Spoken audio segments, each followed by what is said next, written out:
So guys, pag-usapan po natin ngayon itong gaganaping rally ng iglesia. Hindi pa man din ina-announce ng tagapamahalang pangkalahatan. Sinisiraan na po mga kababayan. Hindi ko alam kung totoo ito Post po ito ni Kiko Barsaga mga kababayan. Sabi dito, basahin natin. Ayan, Marcos administration accuses Iglesia ni Cristo of paying members 3,000 pesos to attend November protest against corruption.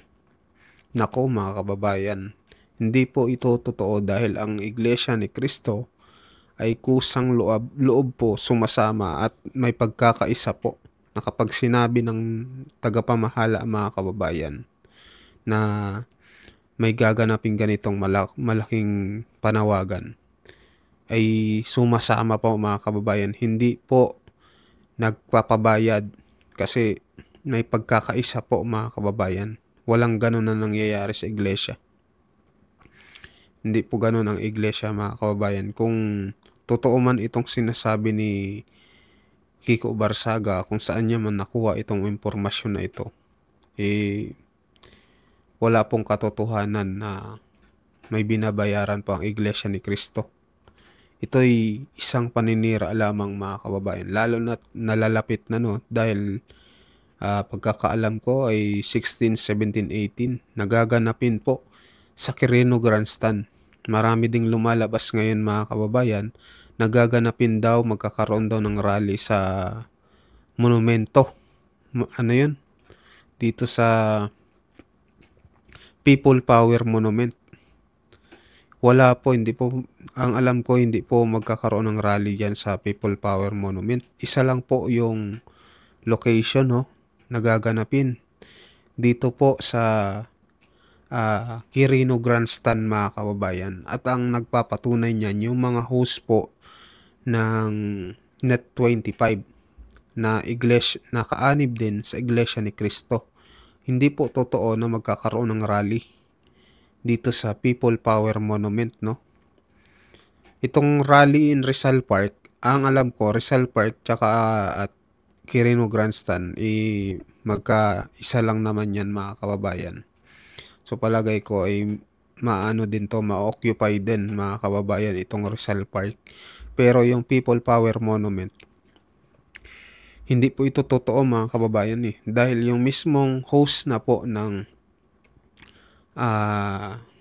Net25 na ang nagsalita na wag daw pong ilihis wag pong marami daw po kasing lumalabas ngayon na balita na kung saan daw yung gaganaping rally ng INC. Hindi po mga kababayan, isa lang po yung location ngayon. Hindi katulad nung dati na nagkaroon ng sa iba't ibang lugar mayroong rally. Ngayon, iisa na lang ho ata ang gaganapin mga kababayan, which is dito po sa Quirino Grandstand mga kababayan.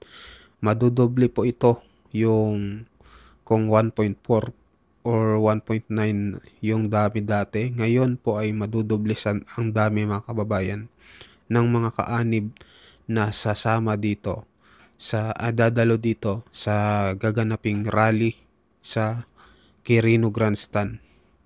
Pagkakaalam ko mga kababayan, socializing po yung tawag Parang hindi nga po rally mga kababayan. So pinapakalat ngayon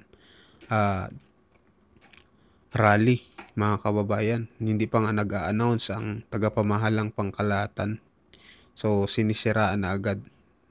Kesyo ganito, nagbabayad.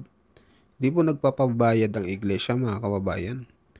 Kusang loob po na sumasama ang lahat ng kapatiran. At mayroon po silang paninindigan mga kababayan. Ganyan po nagkakaisa ang kapatiran sa Iglesia ni Cristo. So kung sino man po yung mga nagpapakalat na yan, nako, Diyos na lang pong bahala sa inyo. So ito, panoorin nyo yung mismong sinabi ng mga ang mga host ng Net25 na si Kajen at si ito po mga kababayan, pakinggan nyo November 16. November 16. 16, 17, 18, nandyan ako. 3 araw yan. 3 araw ako. Apakatagal mo naman. Ay, papasalan ko yan. Yung, Pupuntahan ko. yung ano yan, malapit sa Luneta yan. Malapit sa Luneta yan. Papasalan ko yung... Para makita mo yung isda. Para makita ko yung mga isda na yan. Sasama ako sa'yo. Sige. November ano yan? November 16, 17, 18. Marami kong sasama dyan eh.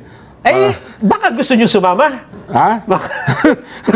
Baka gusto nyo sumama. Huwag nyo lang iligaw kasi May ano sila mga kababayan, no, yung panawagan nila. Nag-ano na sila yung bang sinasabi na nila pero hindi pa man ina-announce mga kababayan. Kumbaga ano pa lang initial, no, na ano nila, yung bang anong tawag dito. Hindi ko maano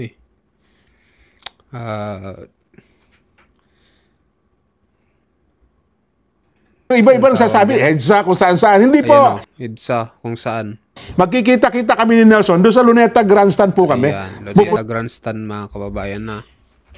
Basta maniwala po kayo dito sa Saganang Mamamayan. Kasi dito po yan ina-announce kadalasan nung spokesperson po ng Iglesia ni Cristo mga kababayan. Abangan nyo, baka next week or ngayong linggo or Monday, mag-a-announce na siguro yan mga kababayan. Puntahan namin yung ano na yan eh. Pupuntahan namin yung Dolomite na yan. Yung clean up drive dyan. Walking distance na ba yan? Malapit na yan. Ganon. Yun. Tingnan ko kung marami isda Pero nga meeting talaga. place natin dun sa Grandstand. Sige. Naghanda ako ng At saka mga... nagandahan ako, may mga isda na pala eh. Naghanda ako ng 4 na kanta eh. Baka kahit pa paano makakanta man lang doon sa gitna ng ano. Sa gitna ng dilim. Gagawin mo. Akala ko kakantay mo eh. Handog ng Pilipino sa mundo, Yan ba? mapayapang paraang pagbabago. Yan lang. Pakanta-kanta lang tayo. Alam mo naman Sabagay, tayo. habang naglalakad. November Kasi 16, Oo. 17, 18. Mga ganyan na. Sa bagay, matagal ko nang hindi nakikita ang sunset sa Manila Bay. Ganon. Nakakaingit kasi din yung pupunta ka ng ibang bansa. Sana maganda lang Tapos yung lahat ng panahon. waterways nila ay tourist attraction. Ay, oo. Yung ano, Manila Bay, marami nagtangka kaso hindi lang magandang amoy kasi kaya nahihinto eh. Ewan ko lang, tuloy-tuloy pa rin ata hanggang ano dyan, yung papunta ng Bataan. Dapat lang. Meron tapos pwede kang kumain doon sa habang umiikot eh. Pero titingnan ko yan, November 16, Ba't pa ulit-ulit? 17, 18, baka malimutan eh. Italagin nyo. Mga kababayan, nagpaparinig na sila na November 16, 17, 18, dyan nga po gaganapin sa Quirino Grandstand. Wala pong ibang location kundi dito lang po sa Quirino Grandstand. Abangan kasi natin yung yung announcement. Hindi yung nangunguna agad tayo mga kababayan, lalo na itong itong Philippine Star. Wala pang announce eh. Tsaka itong mga kababayan, itong pinapakalat na nagbabayad daw ang nagbabayad daw ang INC ng 3,000 sa bawat isang a-attend. Grabe naman mga kababayan. Hindi ganun ang INC. Kusang mayayaman pa nga ang ibang kaanib sa iglesia. Tapos sasabihin yung nagpapabayad. Baka kayo pambayaran yan ng mga kaanib.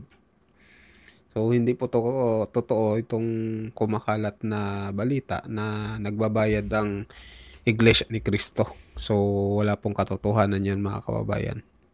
Fake po yan, fake. So kung totoo man yan na sinabi ng Marcos administration,